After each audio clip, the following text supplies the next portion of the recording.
संत रामपाल जी महाराज एक ऐसे महान संत जिन्होंने अपनी सतभक्ति, तत्व ज्ञान, करुणा और सेवा के बल पर समाज में नई मिसाल कायम की है। संत रामपाल जी महाराज की अगुवाई में उनके सभी सतलोक आश्रमों से समाज कल्याण के अद्भुत कार्यों ने समाज को सुनहरे भविष्य की एक नई उम्मीद दिखाई है। संत रामपाल जी महाराज से नाम दीक्षा लेने के बाद लाखों लोगों की लाइलाज बीमारियां जैसे कैंसर, एड्स आदि ठीक हुई। संत जी के ज्ञान से प्रेरित होकर उनके अनुयायियों ने लाखों यूनिट रक्तदान किया। संत जी ने लाखों बहन बेटियों का दहेज मुक्त विवाह करवाया।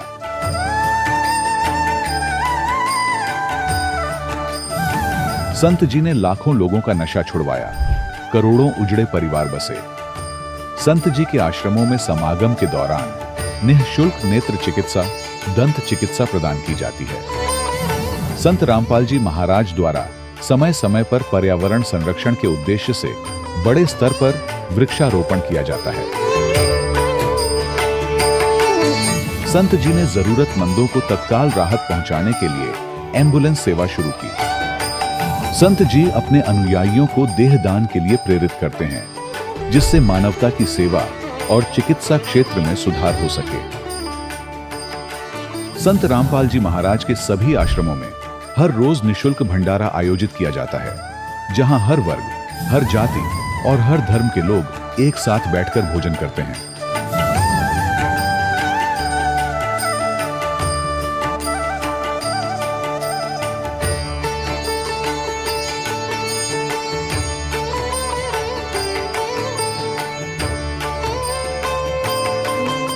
संत रामपाल जी महाराज की अन्नपूर्णा मुहिम ने गरीब और बेसहारा लोगों के जीवन में एक नई ऊर्जा और उम्मीद को जन्म दिया है। घर घर खाद्य सामग्री और जरूरी मदद पहुंचाकर संत रामपाल जी महाराज ने लोगों को दुख और मजबूरी से लड़ने की ताकत प्रदान की है।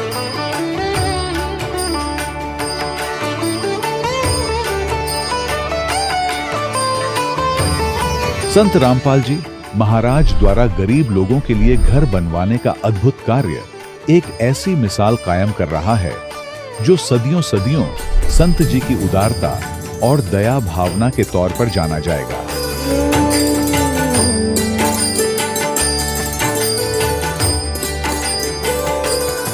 संत रामपाल जी महाराज ने हरियाणा सहित भारत के कई राज्यों में आई भीषण बाढ़ से अनेक गांवों और किसानों को बड़ी राहत दिलाई। तत्काल लाखों फुट पाइप और हजारों मोटर उपलब्ध कराकर किसानों के खेतों और गांवों में भरे बाढ़ के पानी को बाहर निकालकर उनको नया जीवन दान प्रदान किया।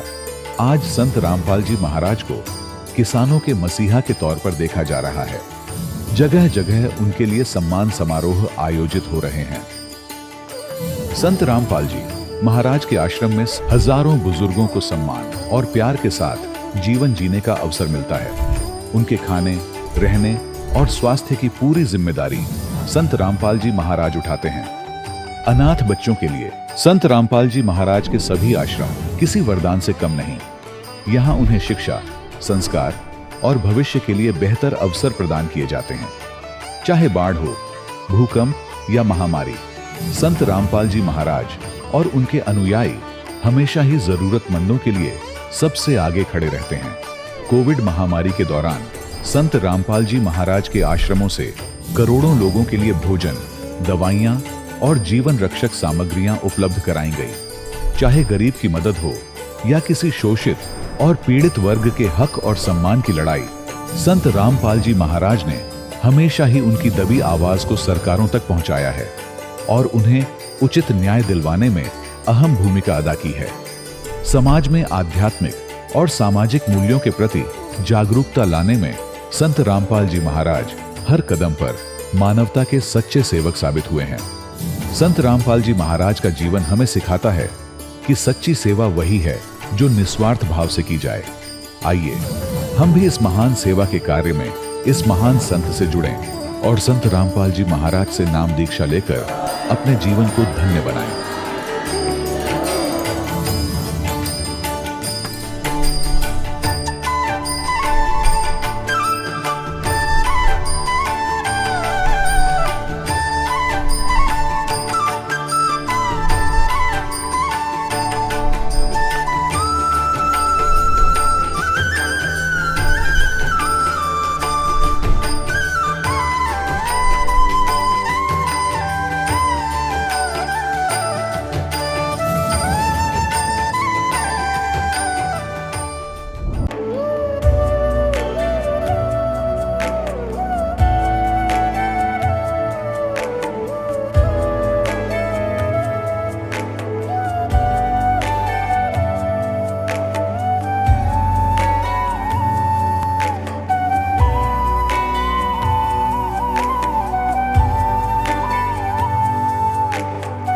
प्रभु राम देव भगवान अल्लाह खुदा ईश आदि नाम एक ही शक्ति के हैं। वो कैसा है, कहां है, कैसे मिलता है, किसने देखा है? ये प्रश्नवाचक चिन्ह पूर्ण रूप से हटाने के लिए अवश्य सुनिए जगत गुरु तत्वदर्शी संत रामपाल जी महाराज के अमृत वचन, सर्व पवित्र धर्मों के पवित्र शास्त्रों के आधार पर। उसने वहां पौवा निकाला, एक आधा बोतल उसका शराब का दराजमत है, और वह कैंपा खोली, गिलास में दोनों डाले और गट दही कर कहने बोला पी के। मैं नहीं सुनिया, इतने कड़े सुनेगा लाली बिटी, मैं नहीं सुनिया, सारे बोलो तेरा के जो भाई। अब परमात्मा कहते हैं दुर्गा ध्यान पड़े तिस बगड़म ता संगति डूबे सब नगरम। अब परमात्मा ने धर्मदास जी को सृष्टि रचना सुनाई। क्या बताया? धर्मदास ये जग बोराना, कोई न जाने पद निर्वाणा। यही कारण मैं कथा पसारा, जग से कहिए एक राम नियारा।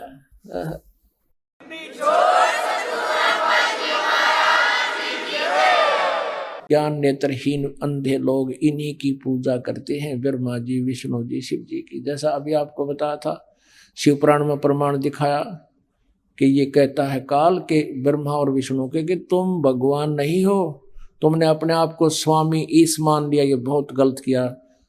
तुम्हारी ये फड़क निकालने के लिए मैं यहाँ रण स्थान में आया हूं। और यही परमात्मा कह रहे हैं, 600 वर्ष पहले कहा करते थे, आज हमारी पुराणों में विद्यमान है। तो परमात्मा कबीर जी हैं, जिन्होंने पुराण और वेदों को पढ़ा भी नहीं कभी, क्योंकि वो अक्षर ज्ञान नहीं था उनको, जैसा हम आप कहा करते थे आप जी। और फिर भी उन्होंने वेद और पुराणों का ज्ञान दिया, तो वो परमात्मा है। गुण तीनों की भक्ति में ये भूल पड़ो संसारे, कह कबीर निज नाम बिना भाई कैसे उतरे पार। तीनों देव और अवतारा, ताको बजे सकल संसारा। अकाल पुरुष का हो नहीं चिन्हा, काल पाए सभी गैलीन। अकाल पुरुष किसी ने नहीं पाया, इस काल को सबने भगवान मान रखा है। ब्रह्म ही परमेश्वर है, सब कुछ है। ब्रह्म काल सकल जग जाने, आदि ब्रह्म को ना पहचाने। तीन देव और अवतारा, ताको बजे सकल संसारा। गुण तीनों का ये विस्तारा, धर्मदास मैं कहूँ पुकारा। गुण तीनों की भक्ति में ये भूल पड़ो संसार, कह कबीर निज नाम बिना कैसे उतर पारो। अब धर्मदास जी को परमात्मा ने ये सारी कथा सुनाई, ये ज्ञान दिया। पुणात्मा, हमारे अंदर लोक वेद इतना गहरा घर कर चुका है, इतना ज्ञान सुन के परमात्मा ने प्रमाण बताए। शिव पुराण में लिखा है, विष्णु पुराण में लिखा है। अब इतना समय नहीं, दास आपको दिखाता, फिर शाम को देखेंगे। अब यो वर्षों से लोक वेद सुन रखा था। धर्मदास जी कहने लगे भगवान एक अर्ज है मेरी। परमात्मा बोले बोल भाई के अर्ज है तेरी। हे भगवान, वैसे तो आप जो कहोगे वो सही होगा, लेकिन मेरे मन में कुछ उथल पुथल हो रही है, आपकी आज्ञा हो तो मैं शंका समाधान करवाऊं। परमात्मा बोले बोल भाई पूछ। धर्मदास जी ने कहा कि भगवान आपके तो ब्रह्मा विष्णु में से कुछ नहीं कर सकते हैं। एक बना मोरध्वज राजा के पुत्र ताम्रध्वज को भगवान श्री कृष्ण जी ने आरे से चरवा के और जीवित कर दिया भगवान ने। परमात्मा बोले भाई एक बात बता, वही श्री कृष्ण भगवान था, उसका सगा भांजा अभिमन्यु महाभारत के युद्ध में मृत्यु को प्राप्त हुआ चक्रव्यूह में, तो भगवान श्री कृष्ण जीवित ना कर सके। अब धर्मदास जी ने देखा आंख फाड़ के, सच्ची है बात तो सही है। परमात्मा बोले अरे सुभद्रा रोए, श्री कृष्ण की बहन जिसका बेटा था। श्री कृष्ण रोए, भांजा मर गया, पांचों पांडवों का कुल नाश हुआ था। श्री कृष्ण ने जीवित क्यों ना कराया? वो जब समर्थ थे तो। अब धर्मदास तो मुंह बाया का बाया रहे, क्योंकि हमने तो एक तरफा ज्ञान सुन रखा था। तो परमात्मा ने कहा अब मैं बताता हूं क्यों नहीं कर सका, कि ताम्रध्वज की आयु शेष थी बेटा, और उस कटे हुए शरीर को इतने ये शक्ति है, इनमें सिद्धियां हैं। ये तो एक गोरखनाथ जी में भी सिद्धि थी, इनमें भी सिद्धि है, और ये ऐसे कटे हुए के जीवित कर सकते हैं, लेकिन आयु नहीं बढ़ा सकते। अभिमन्यु का प्रारब्ध चक्र व्यूह में मरना ही था, उसकी आयु शेष नहीं थी, इसलिए श्री कृष्ण कुछ नहीं कर सका। तो समर्थ कहाँ रहा? और वेदों में लिखा परमात्मा अपने साधक की आयु बढ़ा देता है, श्री कृष्ण से आयु नहीं बढ़ी थी, इसलिए ये परमात्मा नहीं था। ऋग्वेद मंडल नंबर 10 सूक्त नंबर 161 के मंत्र नंबर 2 में स्पष्ट किया है कि यदि किसी भक्त की मृत्यु भी हो गई है तो परमात्मा उसको 100 साल की आयु तक जीवित कर सकता है, रख सकता है।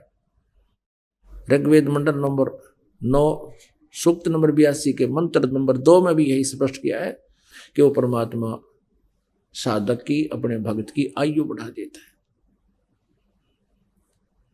अब धर्मदास ने सोची, फिर प्रश्न क्या किया कि हे भगवान, आप कह तो ठीक रहे हो, पर मेरे मन में यह बात जचती को ना, मेरा यकीन सा ना हो रहा, क्योंकि पिछले जन्मांतर से लाखों लोगों से यही सुन रहा, क्या Krishna is God, Krishna is God. परमात्मा बोले भाई ना यकीन आता तो बाढ़ में जा। अंतर ध्यान हो गया, परमात्मा एकदम अदृश्य हो गया, इतना कुछ कह लिया, फिर वहीं अड़ा खड़ा टट्टू। अब एकदम मालिक फिर दोबारा अंतर ध्यान हुए, फिर धर्मदास का कलेजा फट गया और रोने लग गया। नो कहे भगवान गलती होगी दाता, मत घना नीच हूं, हे परमात्मा मैं पापी आत्मा हो, मन फिर दर्शन दे दो। अब कभी भी वाद विवाद नहीं करूंगा। परमात्मा कहा करते थे कि वाद विवाद करना चाहिए, पर वाद विवाद की कुछ सीमा होती है। जब सारी बात बता दी, प्रमाण दे दिए, फिर नु कहे मेरे तो ना जची, फिर कुहम पढ़ना जची है। अब क्या बताते हैं, जब धर्मदास जी ने देखा कि ईब के तो भगवान घने रुष्ट हो गए, ये कद्दे नहीं मिले मेरे का, आंखों में पानी, बुरी तरह रो, जैसे बालक रोया करे जिसके माता पिता दोनों मर जा, छोटा सा बालक हो, इस तरह रोए, मुंदा पड़ पड़ कर रोए। ऊपर ने देखा, कभी इधर देखा, अन्नू देखा कहीं पीछे तो नहीं छुप गए मेरा। अब वो वृंदावन भी छोड़ दिया, वृंदावन से फिर बरसाने जाया करे, मथुरा से वृंदावन, वृंदावन से बरसाने जरूर जाते हैं। जो कहते हैं बरसाने में राधा जी हुई थी, और राधा जी की सिफारिश लुआनी जब श्री कृष्ण मिल रहे थरा गजब हो, ये के बना दी दंत कथाएं। अब वह ना तो राधा जी ना कृष्ण जी है, और राधा जी की सिफारिश जब कृष्ण जी मिल भी गए तो फिर वो भी मृत्यु को प्राप्त होंगे, वो भी अपने कर्मों के दंड को भोगते रहते हैं। उनसे भी अपने पाप ना कट्टे, 3 ताप तोरों को काटेंगे कैसे, जैसे श्री विष्णु जी उर्फ श्री कृष्ण जी। कृष्ण जी को चाहे विष्णु जी को श्राप दिया था नारद जी ने, कि जब उसको बंदर का मुंह लगा दिया था कि तू एक जीवन अपनी पत्नी की वियोग में बितावेगा, वो श्राप भी वो ना काट सका, सारा जीवन भोगना ही पड़ा। फिर श्री राम रूप में विष्णु जी ने मारा था, सुग्रीव का भाई बाली को मारा था, और वो भी उसने भोगना पड़ा।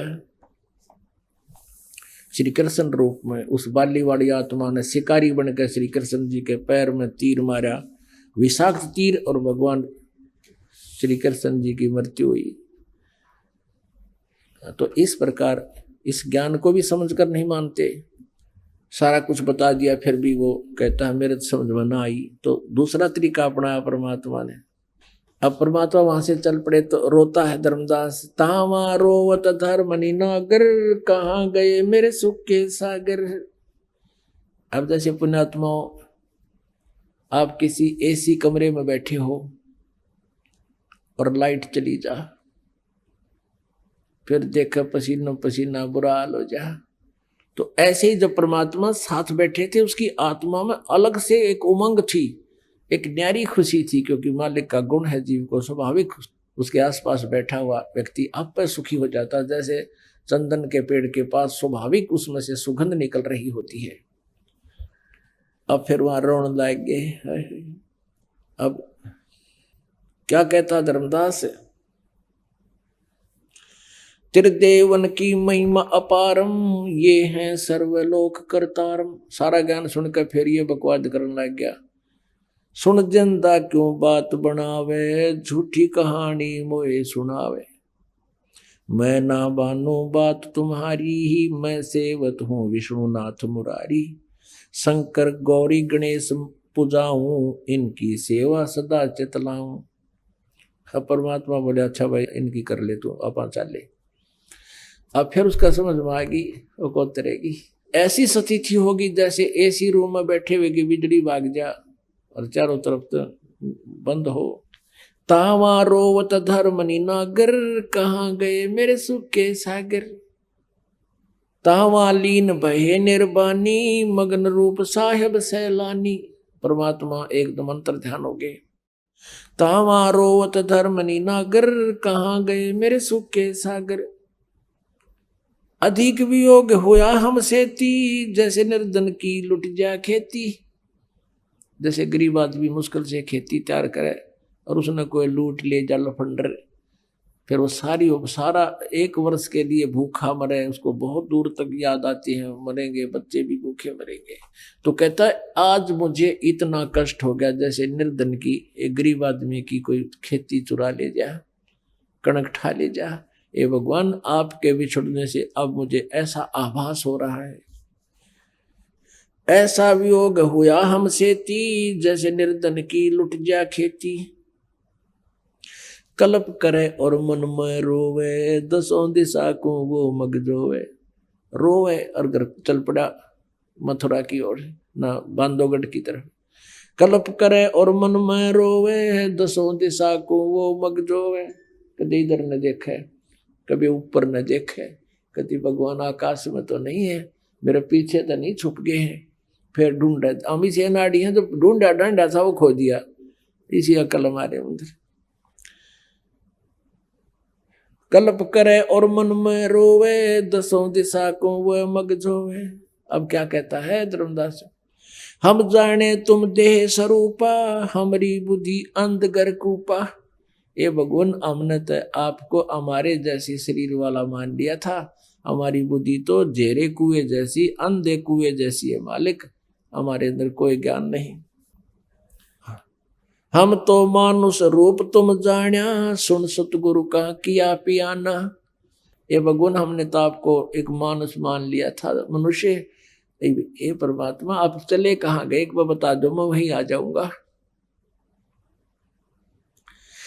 और क्या कहते हैं, बेग मिलो कर हूं अपघाता, मैं ना जीऊं सुनो विधाता। या मुझे जल्दी मिलो मेरे मालिक, और आप नहीं मिलोगे तो मुझसे जिया नहीं जावे, क्योंकि ये साधना तो मैं कर नहीं सकता, ये तो क्लियर होली, ये तो डरे ढोने वाली बात है, और आगे का ज्ञान मुझे मिला नहीं। बेगी मिलो शीघ्र मिलो, कर हूं अपघाता, नहीं मिले तो मैं आत्महत्या करूंगा। मैं ना जीऊं सुनो विधाता, अगम ज्ञान कुछ मोहे सुनाया, मैं जीऊं नहीं अवगत राया। ऐसा ज्ञान सुना दिया जाता है, जिया ना जावे। तुम सतगुर अवगत अधिकारी, मैं नहीं जानी लीला थारी। तुम अवगत अविनाशी साई, फिर मोको कब मिलो गुसाई। अब क्या होता है पुण्यात्माओं, धर्मदास जी रोता हुआ अपने घर को आ गया। अब तीर्थ यात्रा में तो 6 महीना का टाइम था, वो होता था इनका, 2-3 महीने अवश्य लगते थे। 1-2 तीर्थ को एक ट्रिप में करे थे। वो क्या देखा, उसकी पत्नी ने देखा कि भगत जी तो, आमनी नाम था धर्मदास की धर्मपत्नी का, कि भगत जी तो 3-4 महीने के लिए टूर प्रोग्राम बना के गए थे, ये 10वें दिन उल्टे आ लिए, 5-7 एक हफ्ते में वापस आ गए, 10 दिन में। और उसके निकट पहुंची कारण जानने के लिए, लेकिन धर्मदास जी ऐसे रो रहा जैसे माँ बाप मर जाया करे। छोटे से बालक की आंखों में आंसू भीज के सारा कपड़ा भीग गए और रो बुरी तरह और पड़ के अपने मकान के अंदर जाकर मुंधा गिर के और नो रोवे बुरी तरह, जिस तरह हाहाकार मचा के और बोलना चाहा बोला जाने। उसकी पत्नी ने सोचा की बात होगी, भगत जी वापस आ गए। उसने आप आइडिया लाया कि भगत जी की किसी ने पैसे निकाल लिए, चोरी चारी हो गए। आमनी देवी का स्वभाव था कि धर्मदास जी का खुला हाथ था, वो भंडारे करता था, दोनों हाथों में खूब 10 रुपए लगाने होते तो 20 लाया करता धर्म में। आमनी ये कहा करती जी धर्मदान हिसाब का उसे और इतना दान ना कराया करो, बालक भी पढ़ने हैं। वह टोका टाकी करती थी। तो उसके मन में न्यू आ गया कि इसके किसी ने पैसे निकाल लिए और इसलिए रोए है सेठ जी कि अब ये पैसे मांगेगा, वापस जाना चाहोगा तो मैं टांग अड़ाऊंगी। और धर्म के काम में ना नौकर हो यू कहा करे, वो फिर फल नहीं देता। कदे इस दुख में रोता हो तो उस दृष्टिकोण से सांत्वना देती हुई धर्मदास जी से कहती है सेठ जी रो मत, लगता है आपका किसी ने पैसा चुरा लिया, यात्रा का खर्च नहीं रहा और आपका भगवान ने कितना दे रखा है, आप कितना पैसा ले जाओ और कोई बात नहीं और देगा भगवान। हमने चोर तो चोरी करया करे, उनका तो नाश होया करे, आप और ले जाओ धन में नाटू को नहीं।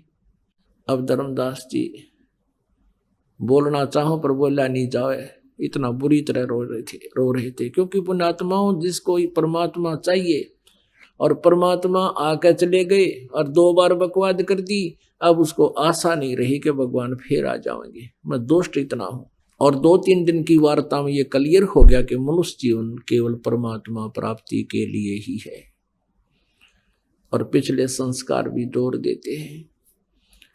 अब धर्मदास ने हिम्मत सी करके रोते रोते कहा कि आमनी यदि मेरा ये भौतिक धन नष्ट हो जाता कोई नहीं, मैं तेरे से हाथ पैर जोड़ के और ले जाता। आज मेरा वो धन चुराया गया जो कभी नहीं मिलेगा और वो मिले नहीं, मैं जी नहीं सकता। तब उसने आमनी ने पूछा ऐसा कौन सा धन गुम हो गया? धर्मदास जी ने फिर रोते रोते सारी कथा सुना दी। भगवान थे, मैंने ऐसे ऐसे अपने उस गलत ज्ञान के आधार से परमात्मा के साथ चीटिंग कर दी, सारा ज्ञान सही आत्मा मानने पर मन नहीं मान्या और इसलिए रो हूं कि ईब भगवान मिले को नहीं और वो मिले नहीं, यो ज्ञान एक आने का नहीं जो हमें प्राप्त था, या भक्ति ठीक नहीं और वो भक्ति मुझे मिली नहीं, मैं कैसे जीऊंगा।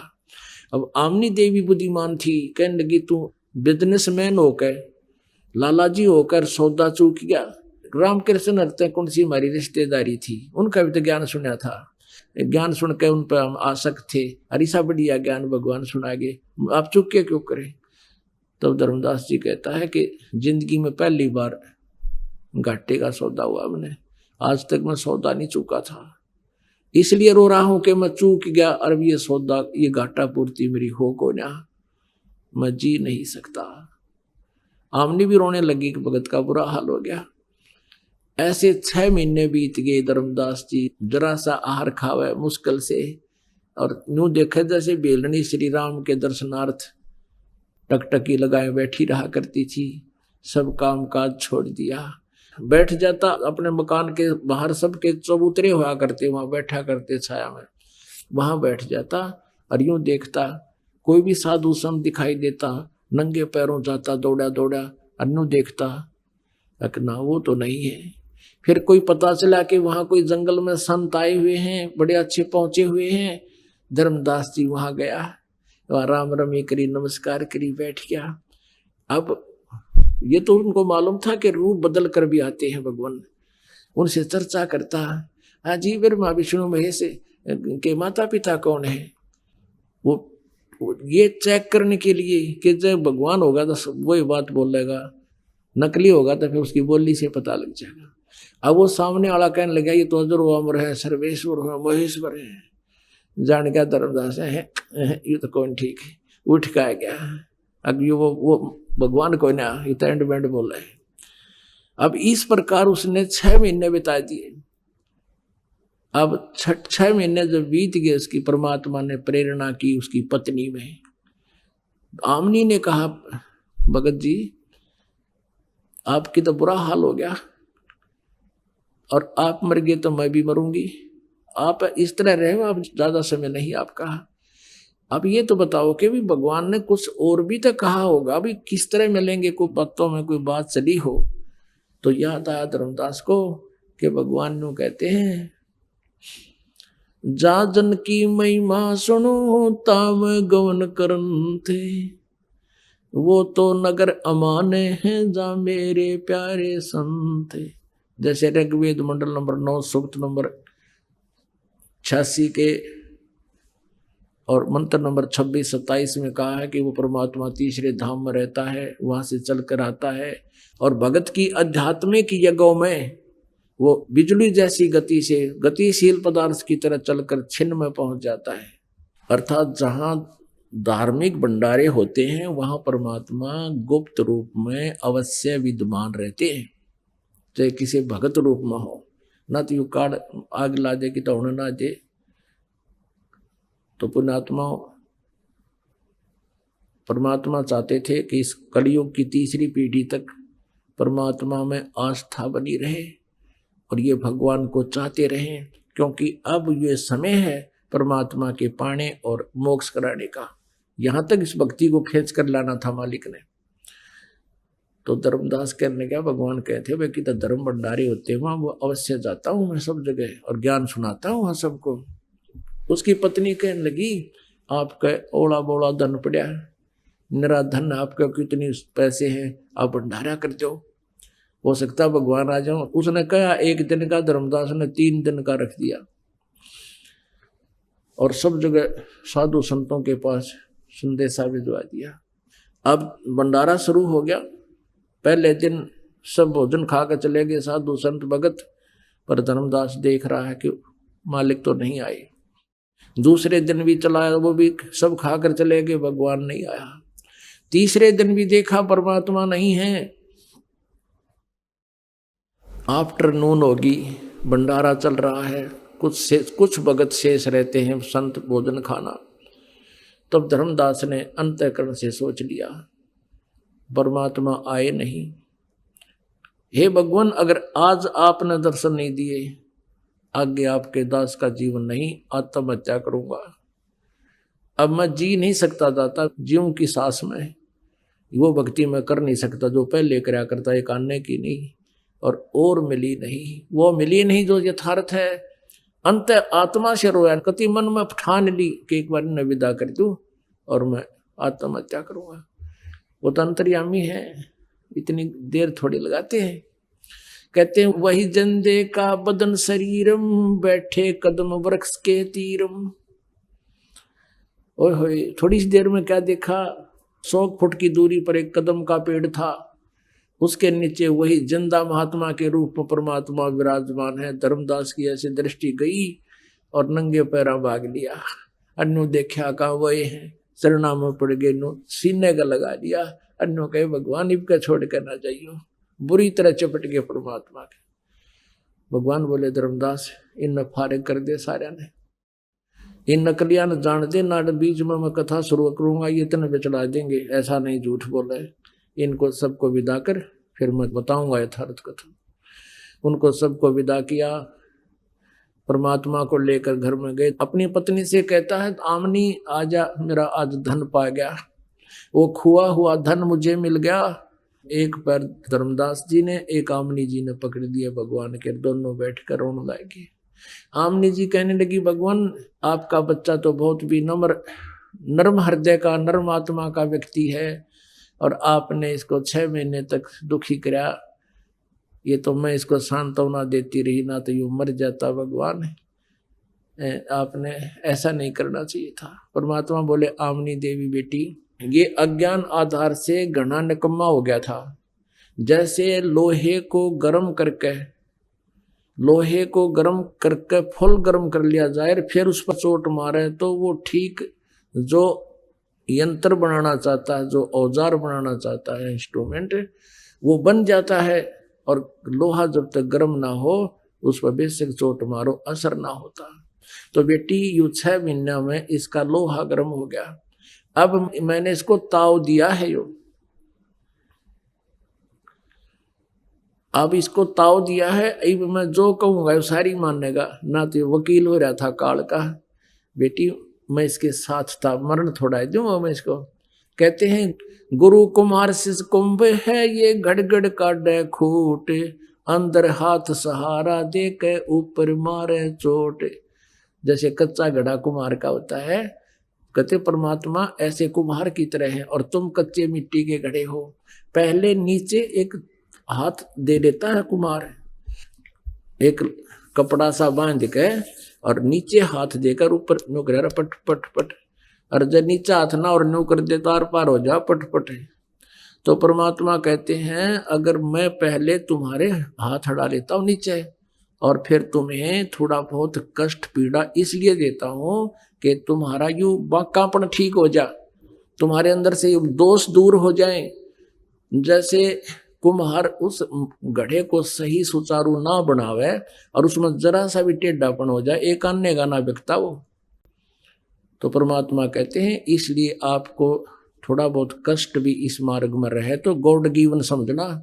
परमात्मा कहते हैं आपका बताते हैं कि सुख का माथे पत्थर पड़ो ना मर दे तो जा, बलिहारी उस दुख के जो पल पल नाम रटावे।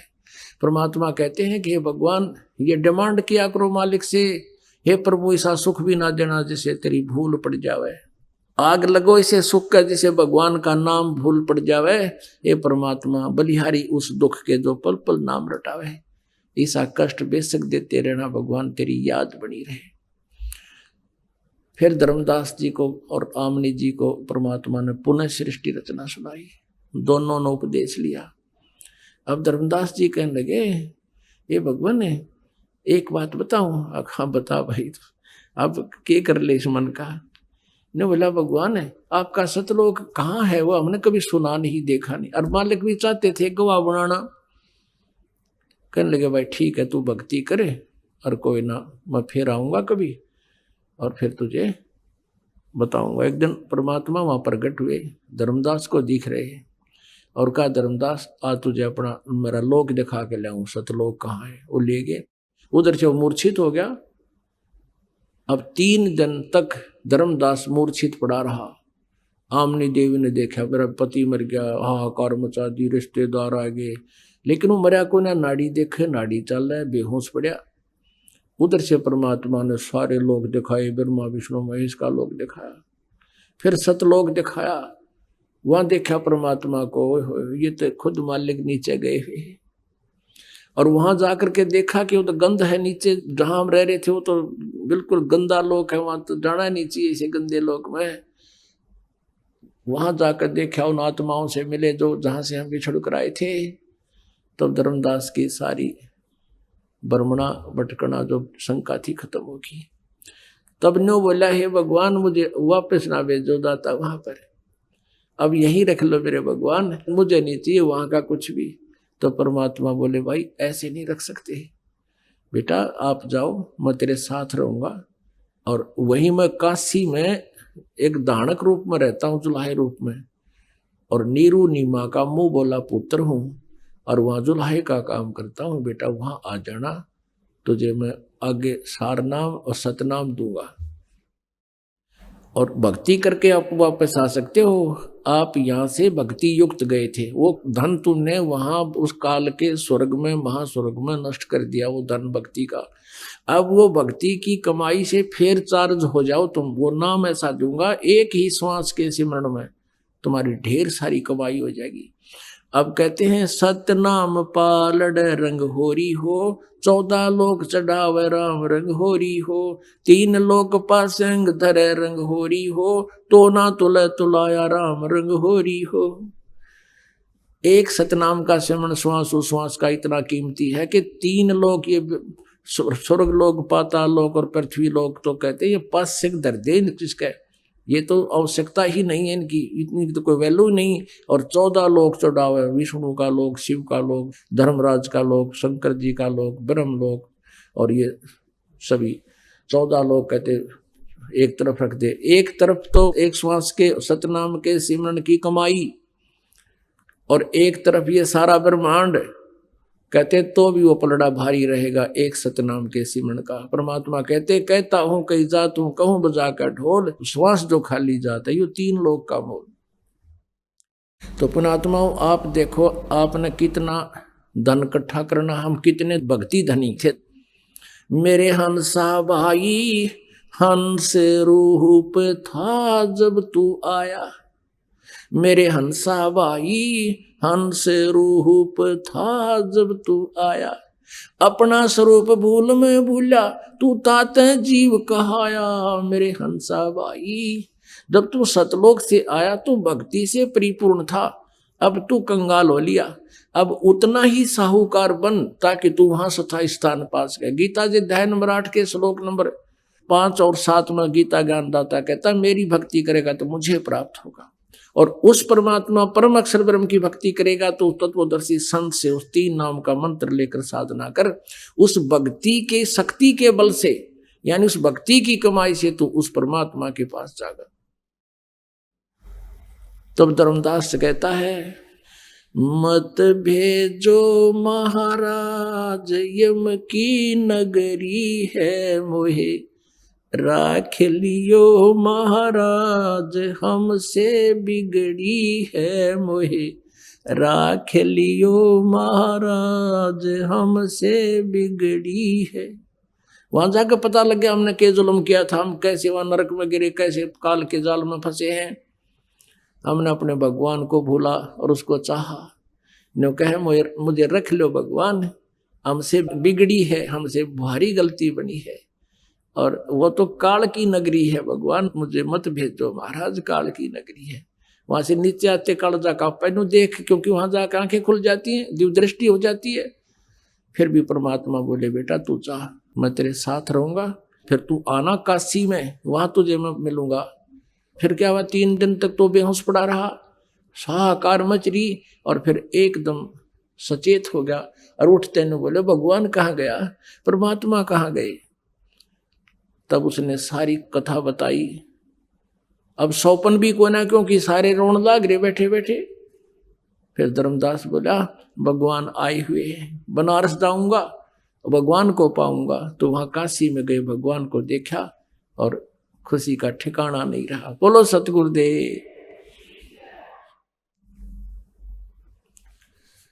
परम पिता परमात्मा पूर्ण ब्रह्म, सारी सृष्टि के रचनहार कुल मालिक कबीर देव जी, कबीर साहब, ये हम सब आत्माओं के जनक हैं, हम सब के पिता हैं। हम यहाँ काल के जाल में फंसे हुए हैं, हमें अपने मूल ठिकाने का ज्ञान नहीं। वो परमात्मा हम पर रहम करते हैं, दया करते हैं, अपने सतलोक से चलकर यहाँ इस काल के लोक में आते हैं और हमें अपने मूल स्थान की जानकारी कराते हैं, अपनी महिमा से हमें परिचित कराते हैं। उसी उपलक्ष्य में ये 5 दिवसीय समागम या आश्रम बरवाला में चल रहा है। वो पुण्यात्मा हैं जो इस सत्संग के अंदर पहुंच पाए हैं या इनको ये सत्संग सुनने को उपलब्ध हो रहा है।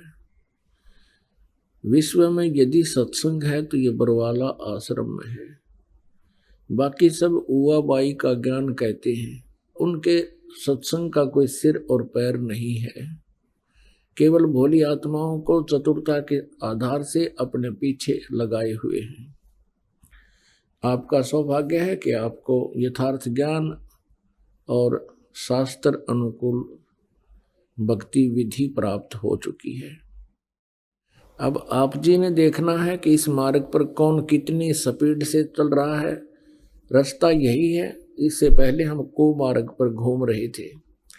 ये सुपथ है, सुमार्ग है, सत साधना है।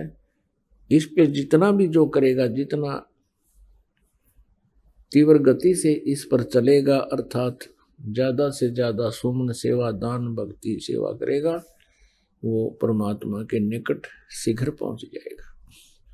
सभी सद्ग्रंथ प्रमाण करते हैं कि कबीर नामक परमेश्वर है, वो सतलोक में रहता है और वहाँ से चलकर वो परमात्मा स्वयं गति करके यहाँ सशरीर आते हैं, सशरीर चले जाते हैं।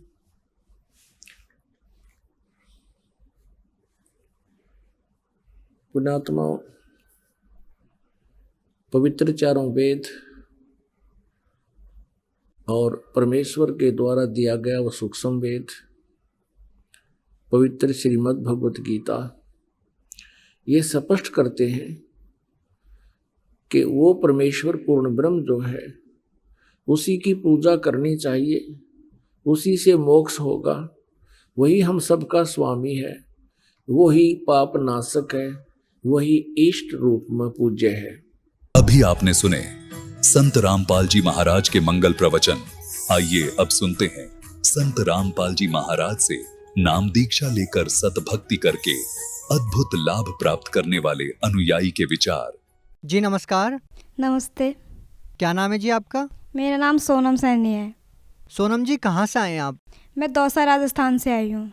संत रामपाल जी महाराज से नाम दीक्षा लेने से पहले आप क्या भक्ति साधना करते थे? ये जो हिंदू समाज में प्रचलित है, देवी देवताओं की पूजा करना और इनके व्रत करना, यही साधनाएं करते थे हम पहले। जब आप ये सभी प्रकार की पूजाएं कर ही रहे थे तो आपको संत रामपाल जी महाराज से नाम दीक्षा लेने की क्या जरूरत आन पड़ी? इन सब की भक्ति साधनाएं करते हुए भी हमें कोई लाभ नहीं हो रहा था। मतलब उल्टा ज़्यादा हम लोग नीचे गिरते गए, हम ज़्यादा से ज़्यादा बीमार होते थे और मुझे तो बहुत ज़्यादा प्रॉब्लम थी। इतनी भक्ति साधना करते हुए भी मुझे कुछ भी लाभ नहीं हो रहा था। दुर्गा जी के व्रत करती थी, तो वो करवा चौथ का व्रत करते थे ना, वो भी मैंने किया था कि क्या पता मैं ठीक हो जाऊं। उनका व्रत करने से कहते हैं कि दुर्गा माता सबके संकटों को हरती है, तो मैंने भी यही किया, व्रत करते थे, लेकिन कोई बेनिफिट नहीं हुआ हमें। इसलिए मैंने सोचा कि इन सब की भक्ति करने से कोई लाभ नहीं होगा। फिर उसके बाद हमारे फूफा जी हैं मानपुर के, तो वो हमें बताते थे कि इन सब की भक्ति करने से कुछ नहीं होता, ये सब काल के बंधे, मतलब ये सब काल के ही, काल निरंजन की भक्ति है, ये सब इनको करने से हमें कोई लाभ नहीं होगा।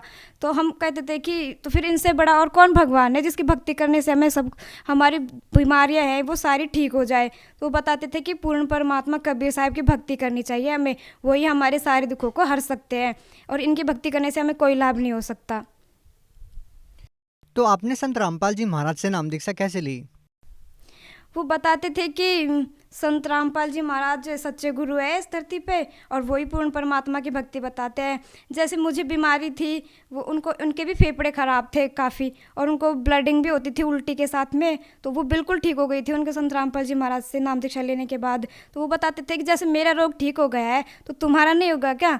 तो हमने कहा कि चल ठीक है, एक बार लेकर भी देख लेंगे, क्या पता ठीक हो जाए हम भी। तो फिर उन्होंने, पापा जी ने सबसे पहले नाम दीक्षा ली थी, उनको भी प्रॉब्लम थी, उनको भी फेफड़े ख़राब थे, तो उन्होंने सबसे पहले नाम दीक्षा ली, उसके बाद हमने ली। जब आपने संत रामपाल जी महाराज जी से नाम दीक्षा ली तो आपको क्या लाभ मिला? जब मैं संत रामपाल जी महाराज जी से नाम दीक्षा ली थी तब उसके बाद भी मतलब मैं प्रॉब्लम में ही थी। फिर एक बार क्या हुआ कि मतलब पापा को जो ज़्यादा प्रॉब्लम होती थी ना वो फेफड़ों की, तो वो ठीक हो गए, मतलब अच्छे से रहने लगे वो भी। फिर मैंने सोचा कि अगर ये भी ठीक हो गए तो क्या पता मैं भी ठीक हो जाऊँ, मैं भी एक बार गुरुजी से प्रार्थना कर लूँ कि वो कहते हैं, मतलब पापा जी बताते हैं कि अगर हम सच्चे हृदय से भगवान को याद करेंगे ना तो वो ज़रूर हमारी मदद करते हैं। तो फिर ऐसे ही मैं एक बार, जब मैं मतलब मुझे पीरियड में सबसे ज़्यादा पेन होता था, मैं खाना भी नहीं खा पाती थी और मुझे बुखार भी होने लगता था और मैं सो भी नहीं पाती थी, इतना ज़्यादा दर्द होता था मुझे पीरियड में। तो एक बार मैं जब भक्ति कर रही थी, आश्रम में बैठी थी, भक्ति करती मैं सोच रही थी कि गुरुजी, मतलब जब पापा जी ठीक हो सकते हैं और वो भगत जी भी मानपुर के भी ठीक है बिल्कुल, तो फिर मेरे साथ ही ऐसा क्यों हो रहा है गुरुजी?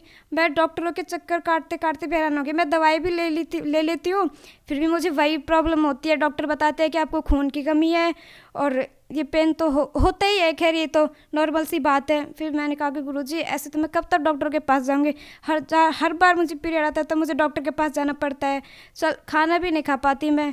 तो फिर मैं सोचा कि गुरुजी अब आप ही करो जो करना है, इन सब की बीमारियों को आपने ठीक किया तो मेरी भी प्लीज़ कर दीजिए ना आप ठीक। उसके बाद फिर मैं सो गई थी। फिर जब मैं सुबह उठ के देखा तो मुझे इतना बिल्कुल पेन नहीं हो रहा था। मैं खाना भी खा लिया था मैंने, और मैं चल भी पा रही थी, और मैं काम भी करती थी, और मैं स्कूल भी जाती थी, और पैदल भी चल लेती थी। नहीं, उससे पहले मैं कभी ना तो चल पाती थी, ना खाना खा पाती थी, उल्टा मुझे उल्टियाँ होने लगती थी, और इतना ज़्यादा दर्द होता था कि पापा मुझे डॉक्टर के पास ले जाते थे, और डॉक्टर कहता था कि ऐसे तो होता ही है, खैर दर्द तो, और ठीक हो जाएगा, ये तो ऐसे होता ही है नॉर्मली। फिर मैंने कहा कि मैं क्या, अब रहने दो, मुझे नहीं जाना डॉक्टर के पास, अब तो गुरुजी करेंगे ना, वो ठीक ही करेंगे, अब तो उनके पर ही छोड़ देती हूँ मैं, चाहे कुछ भी हो। फिर उसके बाद पहले का दिन और आज का दिन है, अब मुझे बिल्कुल पेन नहीं होता, मैं ठीक हूँ। जब से मैंने संत रामपाल जी महाराज से नाम दीक्षा लिया है, उसके बाद से मैं बिल्कुल ठीक हूँ, मुझे कोई पेन नहीं होता अब। और कोई लाभ?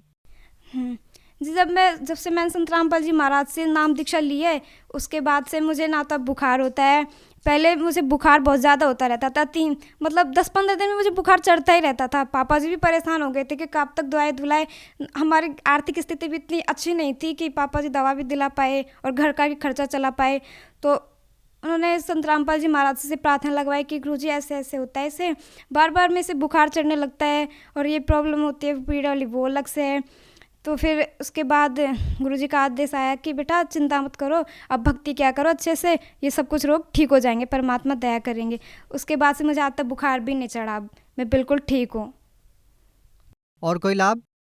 जी, मेरे बड़े वाले भैया हैं, वो काम करने के लिए एक बार हरियाणा गए थे, तो उनको डेंगू हो गया था। उन्होंने जांचें भी करवाई थी, तो जांचों में भी इतना क्लियर नहीं आया कि इनको डेंगू है।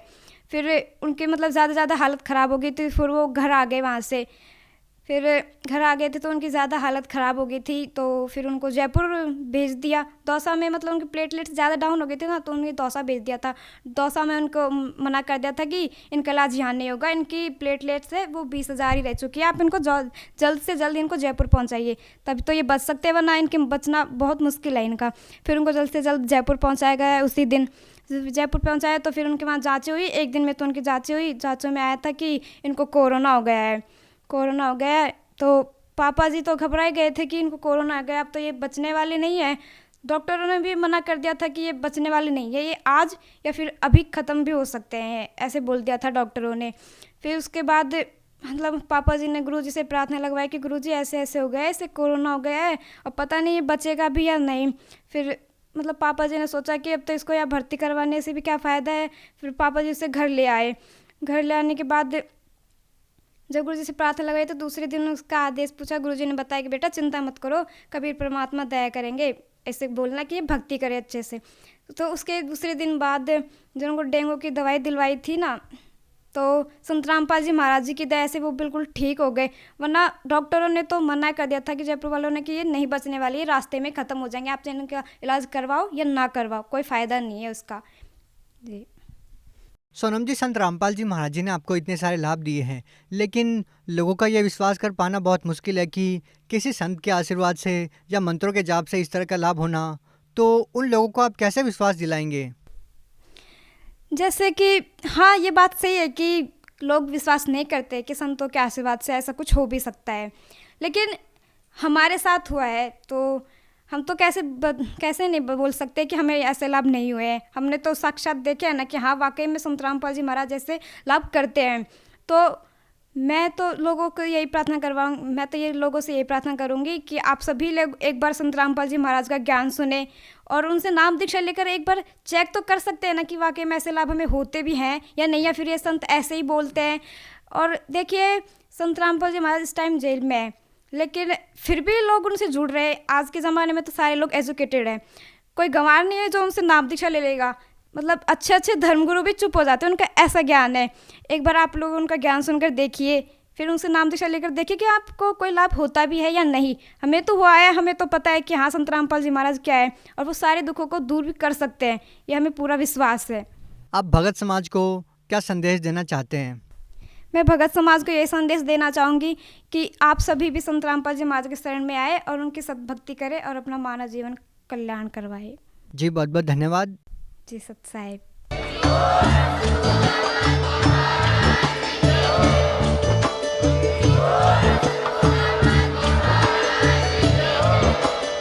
आप सुन रहे थे जगत गुरु तत्वदर्शी संत रामपाल जी महाराज जी के मंगल प्रवचन। अधिक जानकारी के लिए विजिट कीजिए हमारी वेबसाइट www.jagatgururampalji.org। संत रामपाल जी महाराज जी के शुभ आशीर्वाद से पूरे विश्व भर में 500 से भी ज्यादा नाम दीक्षा केंद्र हैं, जिन पर संत रामपाल जी महाराज जी द्वारा ऑनलाइन निशुल्क नाम दीक्षा दी जा रही है। अपने नजदीकी नाम दीक्षा केंद्र का पता करने के लिए संपर्क करें।